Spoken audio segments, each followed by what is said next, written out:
देखिए, जो केंद्र सरकार ने वन नेशन वन इलेक्शन के लिए और उसकी योजना और व्यवहार्यता का पता लगाने के लिए पूर्व राष्ट्रपति महामहिम रामनाथ कोविंद जी की अध्यक्षता में जो पैनल का गठन किया था, उस पैनल ने अपनी रिपोर्ट संस्तुति जो है सौंप दी है राष्ट्रपति को। और काफी समय से राज्य विधानसभाओं और लोकसभा का चुनाव एक साथ कराने का विचार चलता रहा है। तो एक साथ चुनाव कराने का विचार भारतीय चुनावी चक्र को इस तरह से संरक्षित करने को लेकर है कि लोकसभा और राज्यसभाओं के चुनाव एक साथ एक निश्चित समय के भीतर हो। अगर हम देखें तो 1967 तक इस अवधारणा के तहत चुनाव आयोजित किए गए, लेकिन कार्यकाल समाप्त होने से पहले विधानसभा और लोकसभा में बार बार भंग होने के कारण यह अभ्यास धीरे धीरे जो है प्रचलन से बाहर हो गया। अब कुछ राज्य भी हैं जैसे आंध्र प्रदेश, अरुणाचल प्रदेश, उड़ीसा और सिक्किम, जहां विधानसभाओं के चुनाव लोकसभा के साथ होते हैं। और जैसा कि हमारे देश का विधि आयोग है वो भी कह चुका है 2018 में कि अगर मान लीजिए एक साथ एक चुनाव होगा, एक राष्ट्रीय चुनाव की योजना पर कार्य किया गया, तो सार्वजनिक धन की भी बचत की जा सकती है, प्रशासनिक व्यवस्था और सुरक्षा बलों पर पड़ने वाले तनाव को भी कम किया जा सकता है। तो इसके अलावा जो सरकारी नीतियां हैं उनका टाइमली इंप्लीमेंटेशन होगा और चुनाव प्रचार के बजाय विकास को मद्देनजर रखते हुए विकास की गतिविधियों पर ध्यान केंद्रित करते हुए प्रशासनिक सुधार किया जाएगा।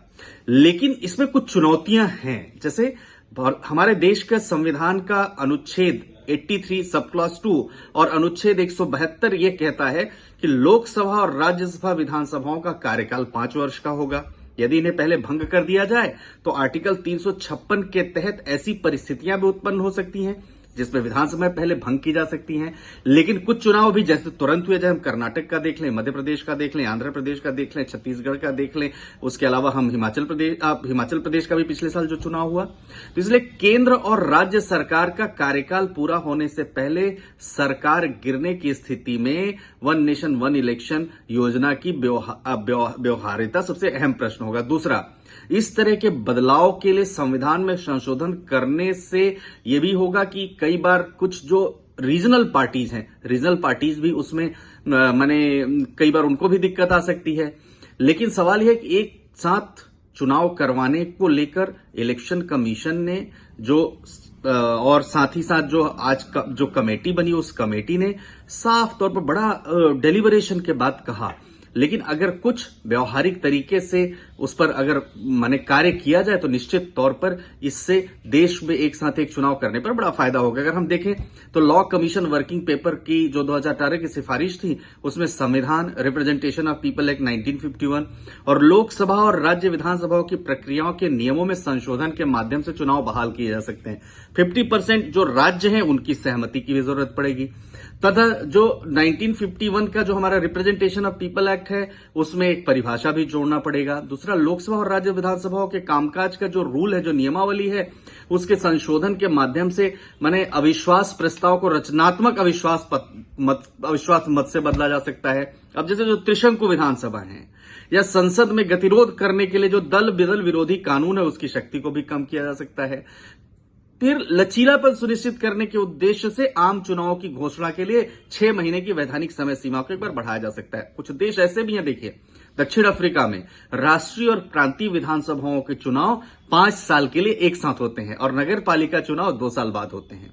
स्वीडन में जो राष्ट्रीय विधायिका और प्रांतीय विधायिका, काउंटिंग परिषद और रिक्सडैग और लैंडस्टिंग, ये स्थानीय निकायों, नगर पालिका विधानसभाओं के चुनाव 4 साल के लिए निश्चित तिथि यानी सितंबर के दूसरे रविवार को होते हैं।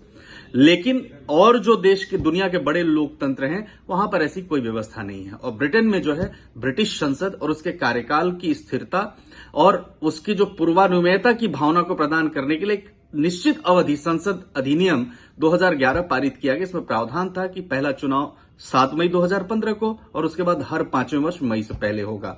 तो ऐसा हो सकता है कि कुल मिलाकर वन नेशन वन इलेक्शन को अगर इंप्लीमेंट किया जाए तो संविधान में संशोधन करके, रिप्रेजेंटेशन ऑफ पीपल एक्ट में संशोधन करके और जो आर्टिकल 356 का और उसका रचनात्मक तरीके से प्रयोग करके वन नेशन वन इलेक्शन को प्रभावी किया जा सकता है, उसको इंप्लीमेंट किया जा सकता है। अब जब रिपोर्ट पब्लिश होगी उस रिपोर्ट में पता चलेगा क्या क्या सुझाव दिए हैं। लेकिन इससे निश्चित तौर पर देश के संसाधनों की बचत होगी और साथ ही साथ जो नीतियां हैं वो नीतियां भी जो है लागू होंगी।